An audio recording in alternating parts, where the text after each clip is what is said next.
ಹಾಡು ಹಗಲೇ ಕಳ್ಳತನಕ್ಕೆ ಯತ್ನ. ಚಿನ್ನದ ಅಂಗಡಿ ಮಾಲೀಕನ ಬಲಗಾಲಿಗೆ ಕಾಲಿಗೆ ಗುಂಡೇಟು. ಚಿನ್ನ ದೋಚಲು ಯತ್ನ. ಈ ವೇಳೆ ಮಾಲೀಕನಿಂದ ವಿರೋಧ ಮಾಡಿದ ಮಾಲೀಕನಿಗೆ ಕಾಲಿಗೆ ಗುಂಡೇಟನ್ನ ಹಾರಿಸಿದ್ದಾರೆ. ದಾಬಸ್ಪೇಟೆಯ ಪ್ರೇಮ್ ಶಿವ ಜ್ಯುವೆಲರ್ಸ್ ಬಳಿ ಘಟನೆ ಜರುಗಿದ್ದು, ಅಂಗಡಿ ಮಾಲೀಕನ ಕೊನ್ನಾರಾಮ್ ಕಾಲಿಗೆ ಗುಂಡು ಹಾರಿಸಲಾಗಿದೆ. ತಕ್ಷಣವೇ ಅಂಗಡಿಯಿಂದ ಕಳ್ಳರು ಪರಾರಿಯಾಗಿದ್ದು, ಕಾರಿನಲ್ಲಿ ಬಂದ ದುಷ್ಕರ್ಮಿಗಳು 2 ಜೀವಂತ ಗುಂಡುಗಳು ಸ್ಥಳದಲ್ಲಿ ಪತ್ತೆಯಾಗಿವೆ. ಅದೃಷ್ಟವಶಾತ್ ಪ್ರಾಣಾಪಾಯದಿಂದ ಪಾರಾದ ಮಾಲೀಕ ಕೊನ್ನಾರಾಮ್.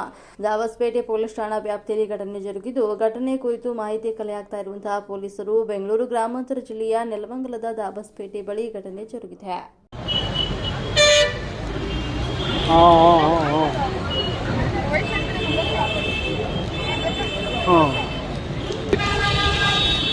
ವಿಡಿಯೋ ಕಾಣ್ಕೊಂಬಿಡಂಗೆ